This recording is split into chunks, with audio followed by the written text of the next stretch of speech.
Hello दोस्त, मैं Om Prakash sir एक बार फिर से आप सभी का स्वागत करता हूं। आज हम लोग इस वीडियो के माध्यम से Lok Sabha house of the people के बारे में समझेंगे।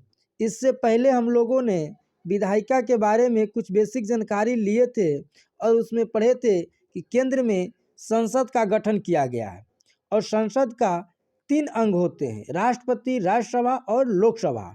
तो आज हम लोग इस वीडियो के माध्यम से लोकसभा के बारे में चर्चा करेंगे। लोकसभा को निम्न सदन, अस्थायी सदन, लोकप्रिय सदन एवं जनता का सदन कहा गया है। अस्थायी सदन से तात्पर्य है कि इसमें कोई पद फिक्स नहीं होता है, ये जनता द्वारा 5 साल के लिए चुन करके आते हैं, इसलिए इसे अस्थायी सदन कहा गया है। जनता का सदन यानी जनता द्वारा सीधे चुन करके लोकसभा में भेजे जाते हैं, इसलिए इसे जनता का सदन भी कहा जाता है। हम लोग लोकसभा के सदस्यों की संरचना की बात करें तो लोकसभा की अधिकतम संख्या 552 होती है, जिसमें से 2 गो एंग्लो इंडियन आंग्ल भारतीय राष्ट्रपति द्वारा मनोनीत किए जाते हैं। वहीं 530 जो है राज्य से और 20 केंद्र शासित प्रदेश से चुने जाते हैं। यानी इस तरह से 550 प्लस 2 यानी 552 लोकसभा की अधिकतम संख्या होती है। लेकिन वर्तमान में राज्य से 530 तो जाते हैं, लेकिन केंद्र शासित प्रदेश से मात्र 13 सदस्य ही जाते हैं और 2 गो एंग्लो इंडियन जो राष्ट्रपति द्वारा मनोनीत किए जाते हैं। तो इस तरह से वर्तमान में हम लोग देखें कि लोकसभा की जो सदस्यों की जो संख्या है वह 545 है। तो लोकसभा की अधिकतम संख्या 552 होती है, जो 530 राज्य से 20 केंद्र शासित प्रदेश से जाना चाहिए और 2 गो एंग्लो इंडियन यानी राष्ट्रपति द्वारा मनोनीत होते हैं। लेकिन वर्तमान में राज्य से 530 और केंद्र शासित से 13 सदस्य और 2 गो राष्ट्रपति द्वारा मनोनीत सदस्य जाते हैं। इस तरह से वर्तमान में लोकसभा की जो सदस्यों की संख्या है वह 545 है।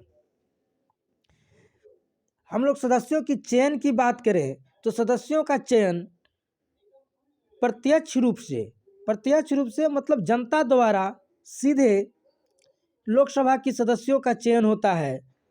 दूसरा, सार्वभौम मताधिकार से तात्पर्य है कि जो व्यक्ति 18 साल एज पूरा कर चुका है वो सभी को समान मताधिकार देने का पावर है, अधिकार है। यानी जो 18 साल अपना एज पूरा कर चुका है वो सभी अपना मत दे सकते हैं। तीसरा, first past the post system.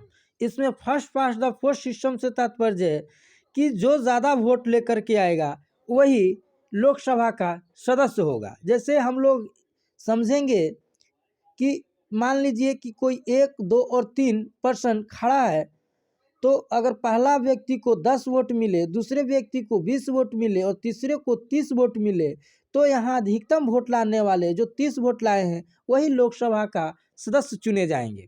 इसलिए इसे first past the post system कहा जाता है कि जो ज़्यादा लेकर आएगा, यानी जो फर्स्ट रैंक लाएगा वही लोकसभा सदस्य का चयन होगा।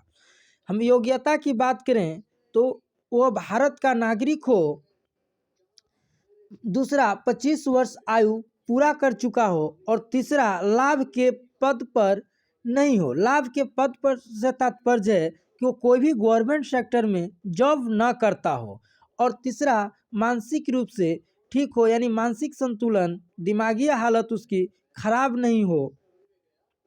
तो इस तरीके से हम लोग देख सकते हैं कि लोकसभा को निम्न सदन, अस्थायी सदन और लोकप्रिय सदन, जनता का सदन कहा गया है। सदस्यों की संरचना की बात करें तो अधिकतम संख्या 552 होती है, लेकिन वर्तमान में जो लोकसभा सदस्यों की संख्या वो 545, जो 530 राज्य से जाते हैं और 13 केंद्र शासित प्रदेश से और 2 गो एंग्लो इंडियन राष्ट्रपति द्वारा मनोनीत किए जाते हैं। वहीं सदस्यों का चयन की बात करें तो प्रत्यक्ष रूप से यानी जनता सीधे वोट दे करके लोकसभा की सदस्यों का चयन करते हैं। सार्वभौम मताधिकार मतलब जिसकी आयु 18 साल हो गया है उसे समान मत देने का अधिकार प्राप्त है। तो इस तरह से हम लोग अगले वीडियो में लोकसभा के बारे में कुछ और चर्चा करेंगे।